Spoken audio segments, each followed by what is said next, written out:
जय मसीह की। हालेलुया, परमेश्वर की स्तुति हो। मेरे प्यारों, आइए प्रभु का वचन सुने और अपने जीवन में खुशी आनंद को प्राप्त करें।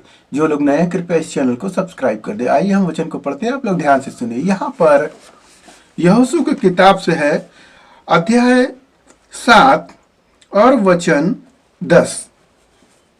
यहोवा ने यहोशू से कहा, उठ खड़ा हो जा, तू क्यों इस भांति मुंह के बल पृथ्वी पर पड़ा है। इसराइलियों ने पाप किया है और जो वाचा मैंने उनसे अपने साथ बंधाई थी उसको उन्होंने तोड़ दिया है। उन्होंने अर्पण की वस्तुओं में से ले लिया, वरन चोरी भी की और छल करके उसको अपने समान रख लिया है।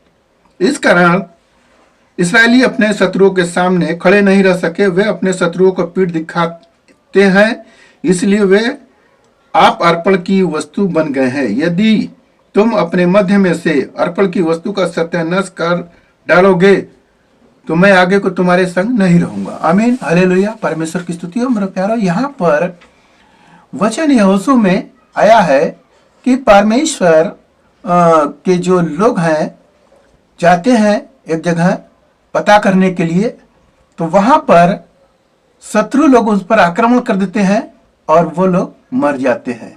जब मर जाते हैं तब आते हैं तो वहां पर बड़ी विलाप होता है। तो लोग कहते हैं कि परमेश्वर हमारा साथ क्यों छोड़ दिए। तो यहोशू वहां पर क्या करता है, उपवास में हो जाता है, टाट ओढ़ लेता है और नम्र दिन हो जाता है।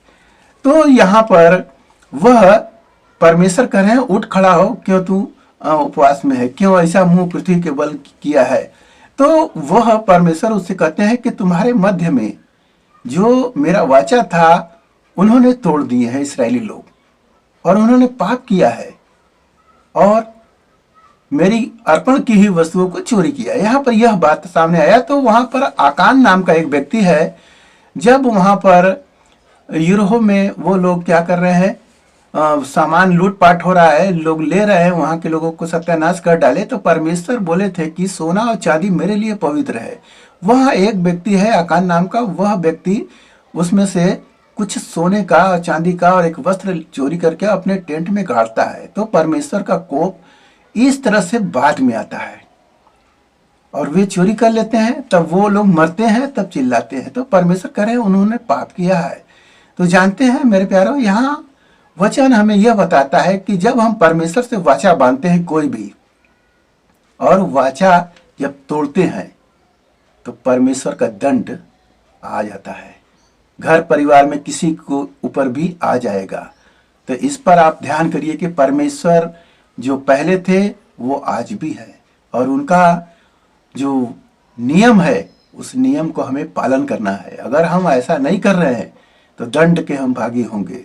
मेरे प्यारों, जानते हैं उस आकान को बाद में पता चलता है, चिट्ठी डाल के उसके नाम पर निकलती है और उसका घर परिवार सहित जर जानवर सहित उसको ले जाकर एक जगह पर उसको जला देते हैं। सभी लोग पत्थर गाज देते हैं उसी पर।